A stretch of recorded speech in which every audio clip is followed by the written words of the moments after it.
পরিবর্তন news channel, আপনার কণ্ঠ, আপনার পছন্দ। বুদ্ধ পূর্ণিমা বুদ্ধের জন্মদিনে উদযাপনের মাধ্যমে শান্তির বার্তা প্রচার। সবাইকে নমস্কার, পরিবর্তন নিউজ চ্যানেলে আবার স্বাগতম।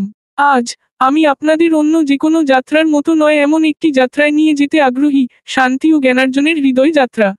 আমরা এখানে বুদ্ধ পূর্ণিমা উদযাপন করতে এসেছি, সিদ্ধার্থ গৌতমের জন্মদিন, যাকে বুদ্ধ নামেও পরিচিত। টলিগঞ্জ মুর অ্যাভিনিউ বুদ্ধ সমিতি দ্বারা চালানো সম্বোধি বৌদ্ধ মঠ মুর অ্যাভিনিউ, বড়ুয়াপাড়া 2569তম পবিত্র বুদ্ধ পূর্ণিমা উদযাপন। এটি বৌদ্ধ ভক্তদের জন্য সবচেয়ে গুরুত্বপূর্ণ বৈশাখী পূর্ণিমা। মে মাসের পূর্ণিমা দিবসে ভগবান বুদ্ধ 2569 বছর আগে জন্মগ্রহণ করেছিলেন।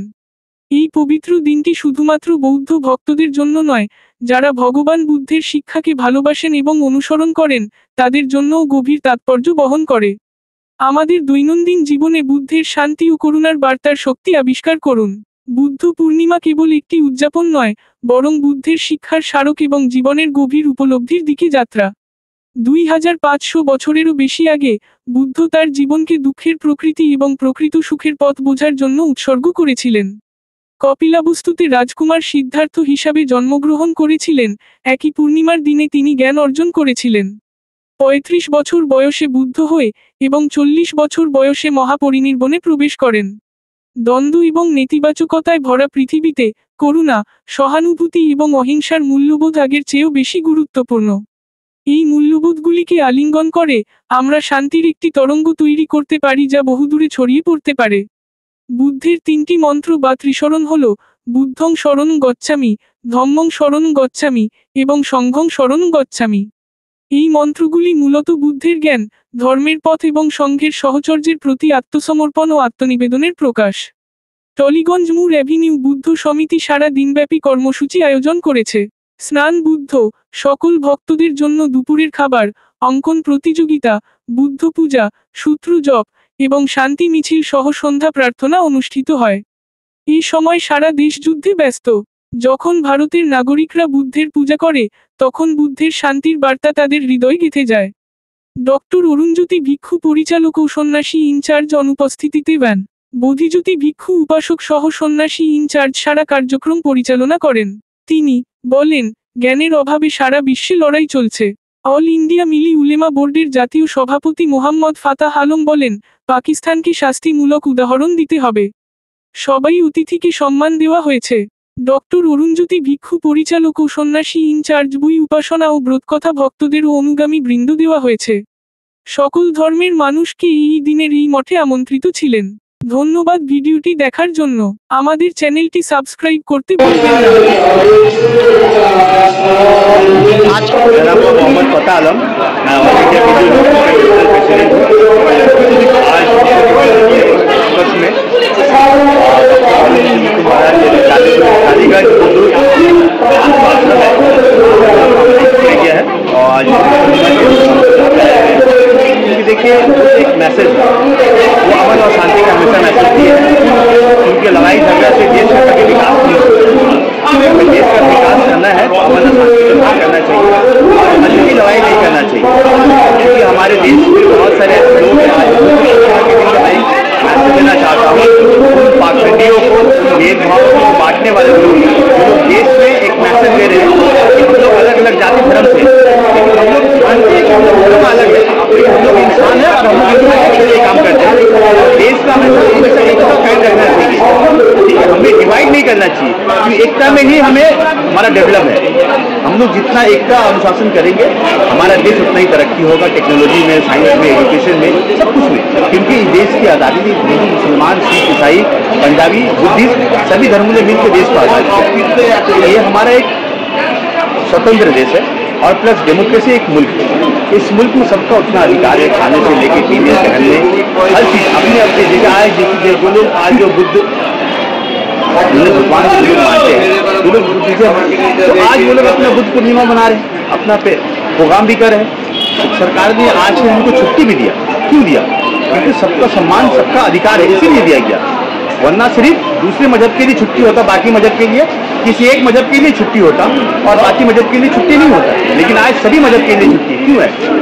सबका एक सबका सम्मान। आप किस तरह से देख रहे हैं? देखिए, मैं तो सबसे पहले कहना चाहता हूँ कि पहलगाम में जितने भी हमारे भाई बहन जो लोग शहीद हुए, मैं उनके लिए शांति का मनोकामना करता हूँ, उनके सबके घर में शांति हो, क्योंकि वो हमारे देश के वासी, हमारे देश के वासी आतंकवादियों ने एक धोखाधड़ी से उन सबको मार दिया।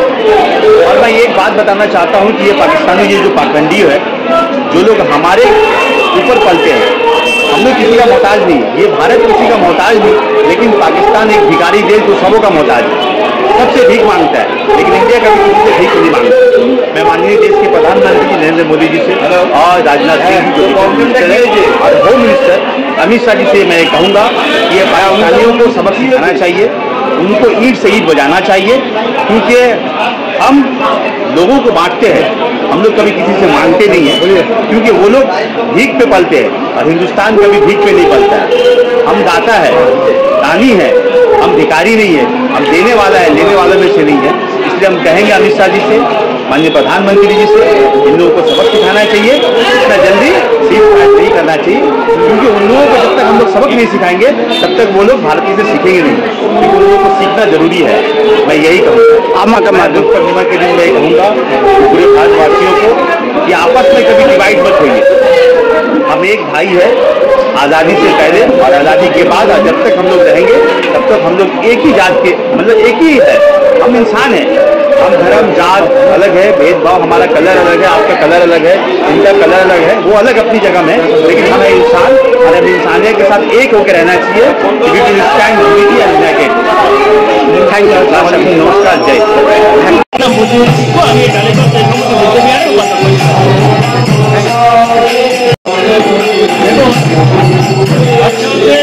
ভগবান বলতে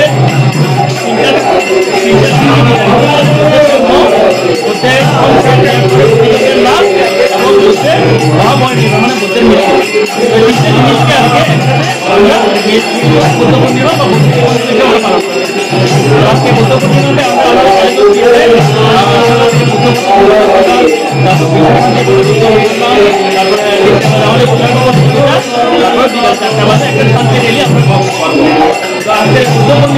আমরা আপনাদের নিউজের মাধ্যমে এই বার্তা দিতে চাইছে বর্তমানে যে পরিস্থিতি আমরা দেখতে পাচ্ছি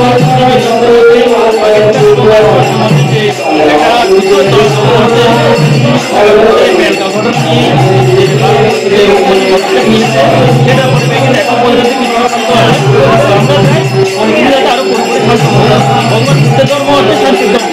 ভগবান বুদ্ধ সবসময় বলেন যুদ্ধ নয় শান্তি চাই, এ আমাকে আমি তাকে ভালোবাসা দেবো, মুক্তি দেবো, ভালোবাসা মন্ত্রী আমাদের সবার মাঝে একতা এবং মানে সততা ধরে আমাদের মধ্যে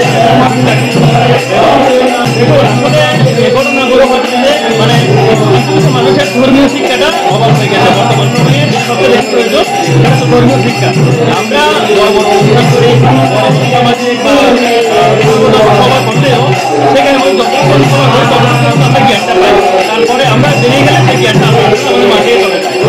সেই দিকটা আমরা কি করতে চাই, একবার যাতে মুক্ত করতে চাই প্রতিদিনকে, তাহলে সেটা একদম ঠিক থেকে সেটা শিক্ষা দিতে হবে প্রত্যেকটা স্কুলের মধ্যে, প্রত্যেকটা ধর্মীয় ক্লাসে এটির মাধ্যমে সেখানে মুসলিম ধর্মীয় বই হিন্দু এরিয়া আছে, হিন্দু স্কুলের মধ্যে হিন্দু ধর্ম শিক্ষা,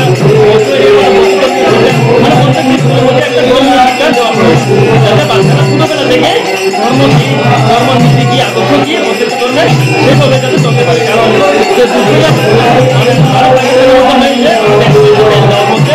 ধর্ম জিজ্ঞেস করে সেটা হলে ধর্ম শিক্ষাটা যদি অত ছোটবেলা থেকে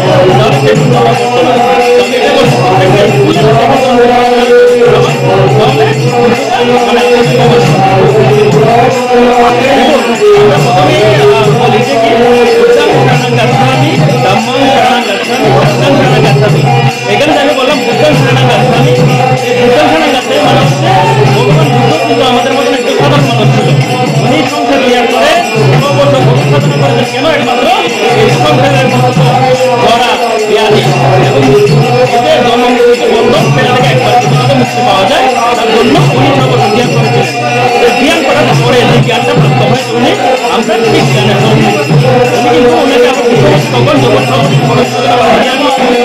করার পরে যে জ্ঞানটা লাভ করেছে তখন আমরা হয়তো বুঝতে পারছি।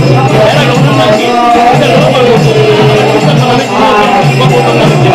জ্ঞানটা প্রাপ্ত হওয়ার পরে মানে আমি সেই জ্ঞান সব নিচ্ছি। এখন ধম্মাং আমি এখানে কি বললাম ধম্মাং ধর্ম, আমি এখানে ধর্ম বলিনি, ধর্মাং আমরা ধম্মাং ধর্ম বলতে কি হতো, আমি এটা বলিনি যে বৌদ্ধ ধর্ম আমি এটা বলছি, আমি বললাম ধম্মাং ধর্ম মানে হচ্ছে নীতিবাদ, একটা ভালো পথে চলা, ভালো নীতি মেনে চলা, ভালো আদর্শে চলা, সেটা ধর্ম।